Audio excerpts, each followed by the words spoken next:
Just after midnight, September 26, 1983, in a secret bunker south of Moscow, a siren started screaming, a wall panel lit up with the word "launch," and a computer informed the duty officer, with its highest possible confidence, that an American nuclear missile was on its way to the Soviet Union. The officer looked at the screen and decided the apocalypse was probably a software bug. The officer was Lieutenant Colonel Stanislav Petrov, a 44-year-old engineer who happened to be the man on duty at Serpukhov 15, the command center for OKO, the Soviet Union's brand-new satellite early warning system, built to spot American missiles the moment they launched. His timing was terrible. 3 weeks earlier, the Soviets had shot down a Korean airliner, killing all 269 people on board, including a U.S. congressman. NATO was about to run its biggest nuclear command exercise ever. The Kremlin's leadership was elderly, paranoid, and genuinely convinced an American first strike might be coming. In other words, the worst possible month for a computer to cry wolf. The screen reported one missile, launched from a base in Montana, which was strange.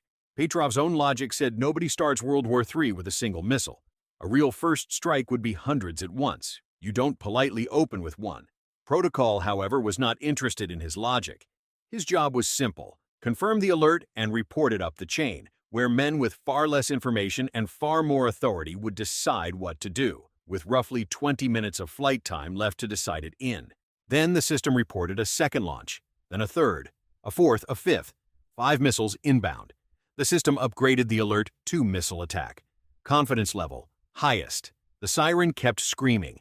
The ground radars, the ones that could actually see incoming warheads, showed nothing. But that proved little. Over-the-horizon physics meant they wouldn't see anything until the missiles were minutes away. By then, reporting would be rather beside the point. Petrov later said the odds felt 50-50. 5 launches was still absurdly few for a first strike. The satellite system was brand new, rushed into service, and, in his words, not entirely trusted by the man now betting civilization on its being wrong. He picked up the phone and reported, "System malfunction, false alarm." Then he sat there, for the longest minutes of his life, waiting to find out if he'd been right.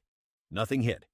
The culprit, investigators found later, was sunlight, glinting off high-altitude clouds over Montana at exactly the wrong angle, at exactly the wrong time of year, straight into the satellite's sensors.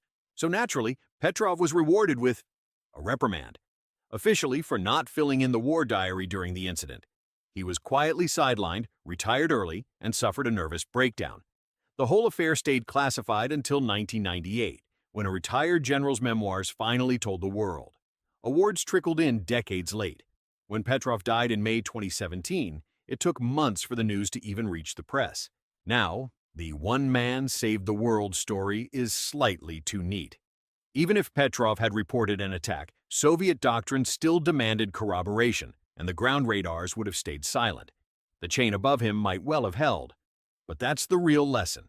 The machine said, highest confidence, and one tired engineer said, prove it. Every safeguard that night was human doubt, standing between a confident computer and 5 imaginary missiles. The Soviet military did eventually acknowledge the incident's hero, the automated system, which received a thorough upgrade. The human who overruled it got a fruit basket's worth of recognition 15 years later, mostly from Germany.